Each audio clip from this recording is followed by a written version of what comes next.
Good morning friends. So welcome to the prelims booster session. आज का पहला topic है एटिको पक्का टॉयज़। ये आपके आर्ट एंड कल्चर के लिए इंपॉर्टेंट है। तो अभी जो 7 लोग हैं जो कि इनको आंध्र प्रदेश में पद्म अवार्ड्स के लिए सिलेक्ट किया गया है, उनमें से एक एटिको पक्का टॉय क्राफ्ट्समैन भी है। तो ये एटिको पक्का टॉयज़ होते क्या हैं? ये ट्रेडिशनल टॉयज़ हैं जो कि Etikoppaka village of Visakhapatnam district of Andhra Pradesh में जो है वो बनाए जाते हैं। वुड से इनको बनाया जाता है। नेचुरल ड्राई का यूज़ किया जाता है जो कि सीड से, लैकर, बार्क या रूट्स या लीव से जो है ली जाती है। अब इसमें जो वुड यूज़ की जाती है वो अनकुडू ट्री जो होता है उससे यूज़ की जाती है, जो कि सॉफ्ट होती है बहुत। इसीलिए जो ये टॉयज़ हैं इनके कोई शार्प एजेस नहीं होते। तो शार्प एजेस नहीं होते मतलब बच्चों के खेलने के लिए है ना।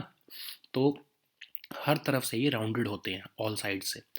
इनको जीआई टैग भी 2017 में मिला हुआ है। अब इनको हम लैकर टॉयज़ क्यों कहते हैं? क्योंकि लैक का यूज़ किया जाता है। लैक क्या है? एक कलरलेस रेजिनस सिक्रीशन है जो कि बहुत सारे इंसेक्ट्स निकालते हैं। उसको जो है वेजिटेबल डाई डाई के साथ जो है मिक्स किया जाता है और फिर जो है उसको एंड प्रोडक्ट में यूज़ किया जाता है। ठीक है, उसको डेकोरेट करने में, एटिको पक्का टॉयज़ को डेकोरेट करने के लिए उसको यूज़ किया जाता है। इसलिए हम इसको लैकर टॉयज़ भी कहते हैं। अब जीआई टैग क्या होता है? तो आपको पता ही है कि कोई भी साइन जो प्रोडक्ट्स में यूज़ किया जाता है, ये एक साइन प्रोडक्ट में यूज़ किया जाता है जो पर्टिकुलर लोकेशन पे वो पर्टिकुलर चीज़ मिलती है। ठीक है, जैसे आपको दार्जिलिंग टी है जो सबसे पहले जिसको जीआई टैग मिला, तो वो टी दार्जिलिंग में ही मिलेगी। आपको जीआई टैग से पता लगेगा कि ये टी जो है वो दार्जिलिंग की ही बनी हुई है। तो उस प्रोडक्ट को एक गिवन प्लेस से आइडेंटिफाई करने के लिए जीआई टैग को दिया जाता है। डब्ल्यूटीओ में ट्रिप्स एग्रीमेंट और इंडिया में geographical indications of goods act 1999 के अंदर इसको एडमिनिस्टर किया जाता है।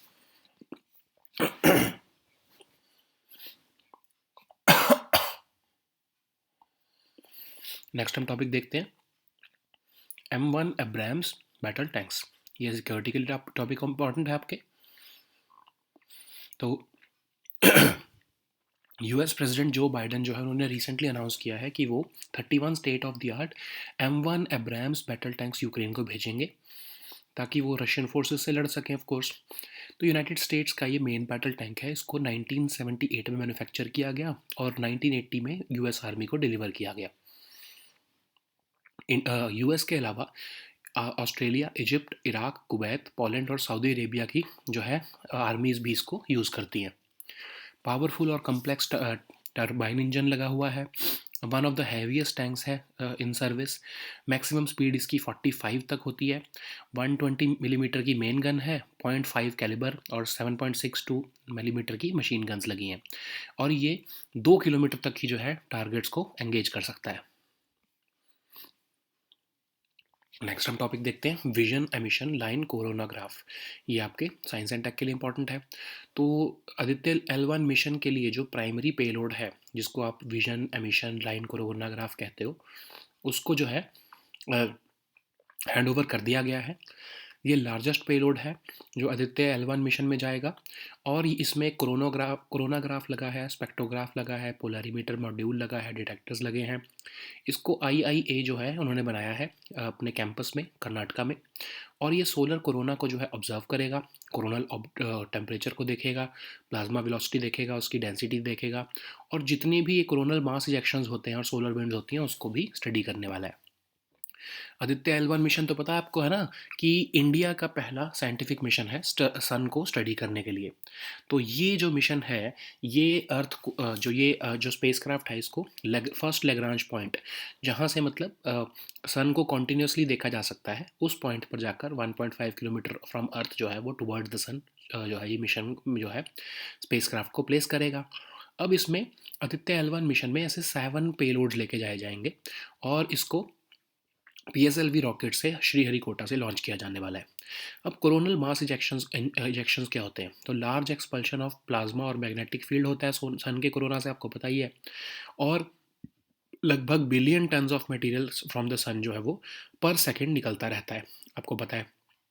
अब जो ये कोरोनल मास इजेक्शंस हैं ये बेसिकली पार्टिकल रेडिएशन इनमें होती है, मतलब प्रोटॉन्स या इलेक्ट्रॉन्स, और पावरफुल मैग्नेटिक फील्ड्स भी होते हैं। ठीक है, अब ये पूरे जो सोलर सिस्टम में जो है ये फैलते रहते हैं और इवन जो है इंडिया सॉरी अर्थ पे जो है सैटेलाइट्स को भी इनके भी जो है फंक्शनिंग को इंटरप्ट कर सकते हैं और इवन पावर ग्रिड को भी जो है अर्थ पे इफेक्ट कर सकते हैं।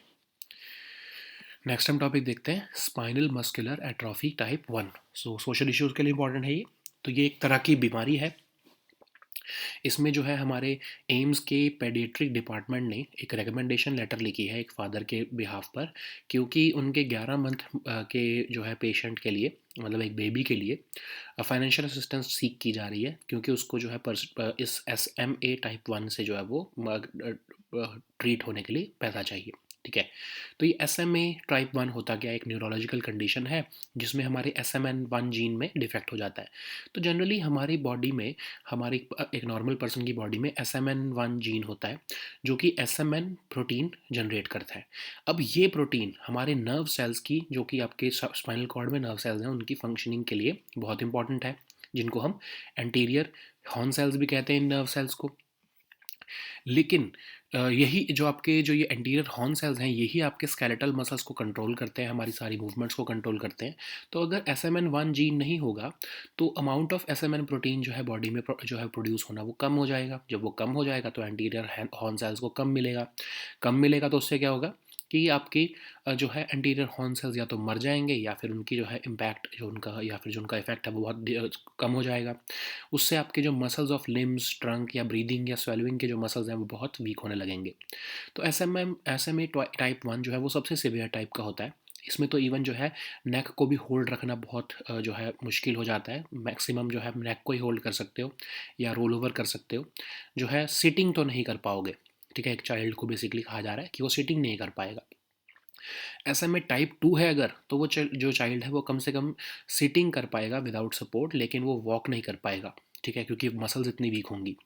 फिर आपका ऐसा में टाइप 3 जो है वो माइल्ड फॉर्म का होता है। उसमें जो है वॉक तो कर पाएंगे, लेकिन अपस्टेयर्स जैसे चलना या थोड़े टफ जो टास्क होते हैं वो नहीं हो सकते हैं। ठीक है।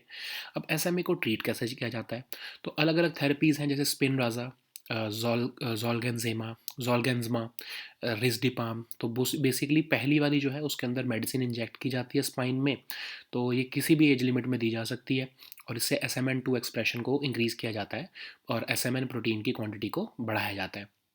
सेकंड में आपकी आर्टिफिशियली प्रिपेयर्ड SMN1 जीन जो है वो सिंगल डोज के थ्रू जो है वो डाले जाते हैं, और इवन चिल्ड्रन जो 2 साल से कम एज के हैं उनमें इसको अप्रूव किया गया है। रिस्डी प्लैम जो है उसमें क्या होता है, एक फॉर्म ऑफ पाउडर है जो लाइफ लॉन्ग हर रोज़ एक दिन खाना, हर रोज़ खाना पड़ता है पूरी लाइफ, और ये बेसिकली आपके SMN1 जीन को बनाता है। नेक्स्ट हम टॉपिक देखते हैं कैल्प फॉरेस्ट। इन्वायरमेंट के लिए टॉपिक इंपॉर्टेंट है। तो एक रिसेंटली स्टडी पब्लिश की गई है नेचर जर्नल में, जिसमें कहा है कि कैल्प फॉरेस्ट जो है वो डिक्लाइन हो रहे हैं बिकॉज ऑफ क्लाइमेट चेंज। तो ये कैल्प फॉरेस्ट क्या होते हैं, कोल्ड न्यूट्रिएंट रिच वाटर्स में ये फॉरेस्ट मिलते हैं, और ये सी फ्लोर पे जाके अटैच हो जाते हैं, लेकिन ये ग्रो होते हुए वाटर सरफेस तक आ जाते हैं ताकि ये सनलाइट से फूड और एनर्जी जनरेट कर सकें। तो बेसिकली अंडर वाटर हैबिटेट्स हैं, 100 ऑफ स्पीशीज़ यहाँ पर आपको देखने को मिल जाती हैं, और ये आर्कटिक से लेके जो है आपके अंटार्कटिक तक जो है आपको देखने को मिलेंगे। इवन पैसिफिक में भी जो बहुत ठंडा जो इलाका है वहाँ पर ये देखने को मिलते हैं। Eastern Pacific coast, Alaska, Canada, हर जगह पर ये देखने को मिलते हैं, लेकिन ये भी डिक्लाइन हो रहे हैं बिकॉज ऑफ क्लाइमेट चेंज, और पानी जो है वो गर्म होता जा रहा है, वार्मिंग वाटर, उसकी वजह से जो है ये कैल्प फॉरेस्ट कम होते जा रहे हैं। नेक्स्ट हम टॉपिक देखते हैं मॉन्यूमेंट मित्र स्कीम। ये भी आपके आर्ट एंड कल्चर के लिए इंपॉर्टेंट है। तो मिनिस्ट्री ऑफ कल्चर जो है उनके सेक्रेटरी ने बोला है कि गवर्नमेंट लगभग 1000 मॉन्यूमेंट्स जो आर्कोलॉजिकल सर्वे ऑफ इंडिया के कंट्रोल में है उनको अगले कुछ टाइम के अंदर प्राइवेट सेक्टर को सौंप देगी अंडर मॉन्यूमेंट मित्र स्कीम। तो ऑफकोर्स इस स्कीम को कौन इम्प्लीमेंट कर रहा है, मिनिस्ट्री ऑफ कल्चर इम्प्लीमेंट कर रही है, और ये सारे सेंट्रली प्रोटेक्टेड हेरिटेज प्रॉपर्टीज़ के ऊपर एप्लीकेबल होगा। कॉर्पोरेट एंटिटीज़ इनको जो है टेक ओवर करेंगी और as part of their corporate social responsibility उनकी देख रेख करेंगी। ठीक है, इसलिए इनका नाम जो है मॉन्यूमेंट मित्र रखा गया है। नेक्स्ट हम टॉपिक देखते हैं immune imprinting. Science and tech के लिए इंपॉर्टेंट है। तो रिसेंटली कुछ स्टडीज़ आई हैं जिसमें जो है कहा है कि इम्यून इम्प्रिंटिंग हो रही है बॉडीज़ में, उसी की वजह से जो है जो न्यू बूस्टर डोजेज़ है वो कोविड की कम इफ़ेक्टिव है जितनी एक्सपेक्ट किया जा रहा था। क्यों, अब ये देखते हैं इम्यून इम्प्रिंटिंग होता क्या है। 1947 में इसको फ्लू पेशेंट में सबसे पहली बार जो है वो ऑब्जर्व किया गया। तो बेसिकली इम्यून इम्प्रिंटिंग एक ऐसी टेंडेंसी है बॉडी की जिसमें कि इम्यून रिस्पॉन्स जो है वो आपका रिपीट होता है जब उसके अंदर कोई भी पहला वेरिएंट वायरस का आता है, ठीक है। तो समझ लो आपकी बॉडी को कोई पर्टिकुलर एक वायरस जो है वो फर्स्ट टाइम कांटेक्ट में आया, तो आपकी बॉडी उससे लड़ने के लिए मेमोरी बी सेल्स जो है वो प्रोड्यूस करती है, ब्लड स्ट्रीम में जो है वो सर्कुलेट करती है और क्विकली एंटीबॉडीज़ प्रोड्यूस करती है जब भी वो सेम स्ट्रेन ऑफ वायरस आपकी बॉडी को इन्फेक्ट करेगा। तो आपकी बॉडी को क्या पता लग गया कि ये पर्टिकुलर स्ट्रेन ऑफ वायरस जब भी आएगा तो आपको उसको ऐसे पर्टिकुलर जो है वो ऐसे मारना है, उसको ऐसे न्यूट्रलाइज करना है। तो उसकी मेमोरी की आपकी बॉडी को याद रहे उसके लिए मेमोरी बी सेल्स जो है वो प्रोड्यूस कर देती है आपकी बॉडी। लेकिन प्रॉब्लम कब आती है, जब सेम वैसा ही सेल आई एम सॉरी जब सेम वैसा ही वायरस लेकिन वो आइडेंटिकल नहीं है, उसमें थोड़ी सी म्यूटेशन है, जब वो वैसा का वैसा वायरस आ जाता है तो आपका जो है एक डिफरेंट वेरिएंट के साथ, तो अब जब आपकी बॉडी में अंदर वो जाता है तो इम्यून सिस्टम जो है न्यू बी सेल्स नहीं बनाएगा, क्योंकि उसको क्या लग रहा है कि ये पुराना वाला ही वायरस आया है जिसके लिए already B cells memory B cells बने हुए हैं। वो उसको एक्टिवेट करेगी और एंटीबॉडीज से उसको मारने की कोशिश करेगी। लेकिन क्योंकि जो वेरिएंट है जो इस वायरस में वो एज़ कम्पेयर टू जो ओरिजिनल वायरस वो थोड़ा डिफरेंट है, इसीलिए थोड़ी ही प्रोटेक्शन जो है वो एंटीबॉडीज़ उस वायरस के अगेंस्ट दे पाती हैं as compare to original one, ठीक है। सो इसीलिए हम इसको क्या कहते हैं, इम्यून इम्प्रिंटिंग। नेक्स्ट हम टॉपिक देखते हैं, green railway station certification governance के लिए इंपॉर्टेंट है, इन्वायरमेंट के लिए भी इंपॉर्टेंट है। तो रिसेंटली विशाखापट्टनम रेलवे स्टेशन को जो आपका ईस्ट कोस्ट रेलवे पे है उसको ग्रीन रेलवे स्टेशन सर्टिफिकेशन मिला है। तो इसको हाईएस्ट रेटिंग मिली है by Indian green building council. तो ये ग्रीन रेलवे स्टेशन सर्टिफिकेशन होता क्या है, इसको कॉन्फेडरेशन ऑफ इंडियन इंडस्ट्री ने इंडियन ग्रीन बिल्डिंग काउंसिल के साथ मिलकर डेवलप किया है। वॉलंटरी है, कंसेंसस बेस्ड है। तो basically environment sustainability Indian railway station में उसको एड्रेस करने के लिए रेटिंग दी जाती है। अब इंडियन ग्रीन बिल्डिंग काउंसिल है क्या, ये भी सीआईआई के साथ ही जो है 2001 में बनाई गई एज पार्ट ऑफ इट, और ये new green building rating programmes जो है वो डेवलप करती है। इसको ये जो है ग्रीन बिल्डिंग कांग्रेस भी ऑर्गेनाइज करती है, और ये कमेटी बेस्ड बेसिकली एक काउंसिल है, और ये state government, central government, world green building council, इन सब के साथ और बाकी की बायलैटरल या मल्टीलैटरल एजेंसीज के साथ काम करती है ग्रीन बिल्डिंग का कंसेप्ट प्रमोट करने के लिए कंट्री वाइड, ठीक है। So now let us see all these topics in English. So the first topic is Etiko Pakka toys. So this topic is important for your art and culture section. So recently, Etiko Pakka toy craftsman is one of the 7 persons from Andhra Pradesh who has been selected for this year's Padma Awards. And these are the traditional toys which are made by artisans of Etiko Pakka village, and who belong to Vishakhapatnam district of Andhra Pradesh. And these toys are made out of the wood, and they are colored with natural dyes which are called lacquer. And these toys are made from wood of the trees known as ankudu, and it's a soft wood in nature. These toys do not have any sharp edges, so that's why they are suitable for children to play. They are rounded on from all sides. They have also received a geographical indication tag in 2017. Why are they called lacquer toys? Because lac is an colorless resin that has been secreted by numerous insects, and this lac is used along with vegetable dyes for decorating purpose of Etikopakka toys. So what is this geographical indication tag? So you know that it's a sign which is used on products which have a specific geographical origin, and this GI tag is basically it is a sign which is used to identify a product which originates from a given place. GI is governed by WTO's TRIPS agreement, and it also is governed in India by the Geographical Indications of Goods Act of 1999. It is the first product in India which has been accorded the GI. The Darjeeling tea is the first product in India which has been accorded with the GI tag in 2004 and 2005. So the next topic is M1 Abrams battle tanks. So this topic is important for your uh, security section. The US President Joe Biden has recently announced that he will be sending 31 state-of-the-art M1 Abrams battle tanks to Ukraine, and it will help of course, Ukrainian troops to push back Russian forces. So it is the main battle tank of United States, and the first M1 tank was manufactured by General Dynamics Land Systems in 1978, and it was delivered to US Army in 1980. Apart from the US Army, it has also been used by the armies of Australia, Egypt, Iraq, Kuwait, Poland, and Saudi Arabia. So it is having a powerful and complex turbine engine.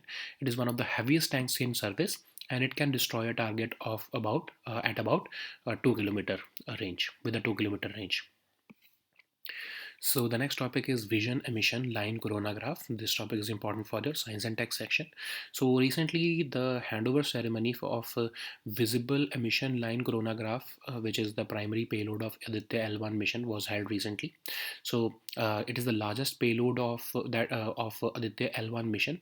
It is capable of simultaneously imaging spectroscopy, spectropolarimetry, polarimetry close to the solar limb, and it will consist of a coronagraph, spectrograph, polarimetry module, and other detectors. So it has been developed by the IIA at its campus in Karnataka. So it will be observing the solar corona. It will analyze the coronal temperature, plasma velocity, density, and it will also be studying the coronal mass ejections and the solar wind. So what is this Aditya L1 mission?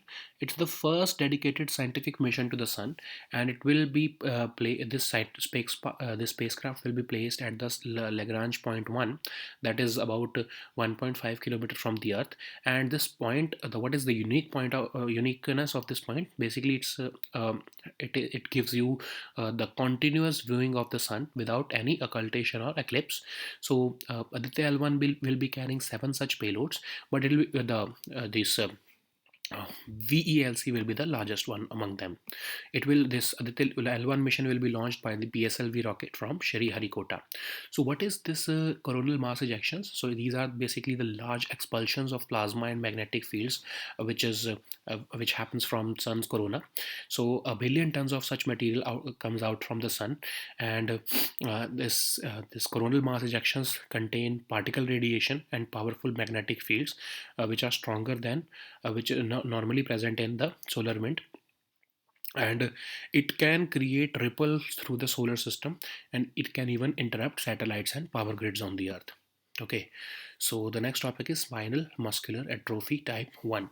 This topic is important for your social issues. So pediatrics department of AIMS Delhi has recently written a recommendation letter on behalf of the father of a 11-month-old baby, and he's seeking financial assistance for the treatment of his infant, and it will require about 17.5 crore rupees for this SMA type 1 disease.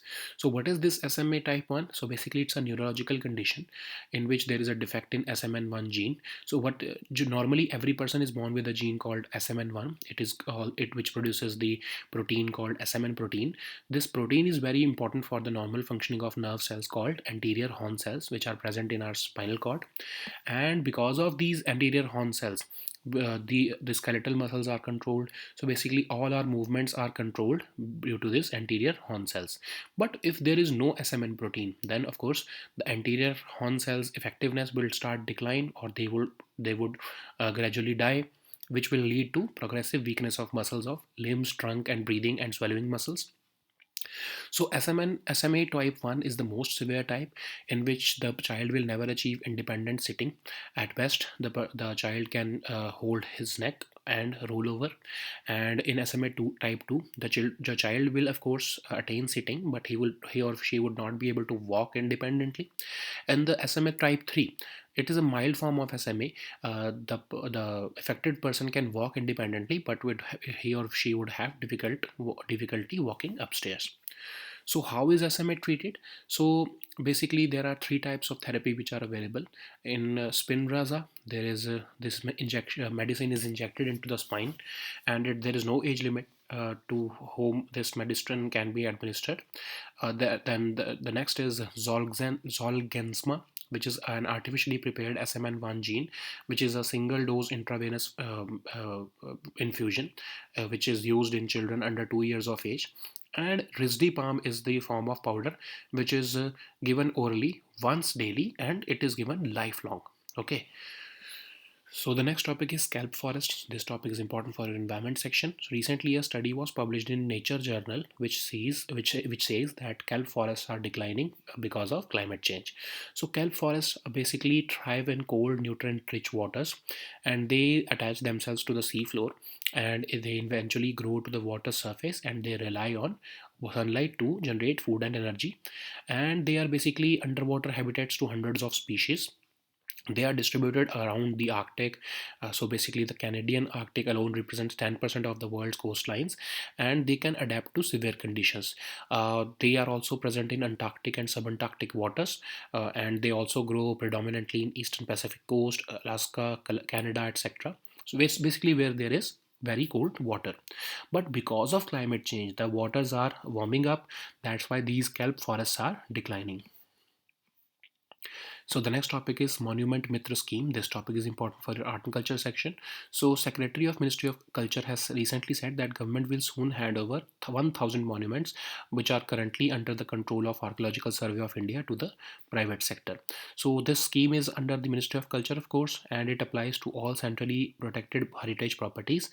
So these corporate entities will take over these monuments as part of their corporate social responsibility. So these organizations would be known as Monument Mitras, because they will be collaborating to protect these uh, heritage properties. So the next topic is immune imprinting. This topic is important for your science and tech section. So recent studies have come out, and these studies have pointed out the fact that immune imprinting in human bodies may be making these new booster doses of COVID-19 far less effective than expected. So this is a phenomena which was observed in 1947 in flu patients. So what happens is here is that when a body is exposed to the virus for the first time, the body produces memory B cells and circulate it among the bloodstream. And it quickly produces antibodies. And whenever the same strain of the virus infects the person again, so what happens is that your body has identified this virus, and it has generated memory B cells that whatever this kind of virus enters the body, I will fight it through this particular system. But what happens is that a similar virus enters, but it is a different variant. Then what happens is here is that immune system, instead of generating new memory B cells, it will activate the old memory B cells, because it has identified that this is just a previous virus which infected us previously. So instead of generating new B cells, because this is the new variant of that virus, it will generate the same old. It will use the activate the old memory B cells and start producing cross-reactive antibodies. Because these antibodies are effective at only for the original strain of the virus, that's why these antibodies only offer some protection against this new variant. So the next topic is Green Railway Station certification. This topic is important for your environment section and governance both. So recently, Vishakhapatnam Railway Station of East Coast Railway has been awarded the Green Railway Station certification, and it is given by the Indian Green Building Council. So what is Green Railway Station certification? It has been developed by Confederation of Indian Industries and Indian Industry and Indian Green Building Council. It's a voluntary and consensus-based program. It's a first of its kind program which addresses environmental sustainability in Indian railway stations. So it is part of this Indian Green Building Council is a part of CII, which was formed in year 2001, and it offers several services, including development of new green building rating programs. It also organizes Green Building Congress, and it's a committee-based organization or council which works closely with several state governments, central governments, World Green Building Council, other bilateral and multilateral agencies to promote green building concepts in the country. Okay, so these were our topics for today. We'll meet next time on Monday now. Until then, goodbye and take care.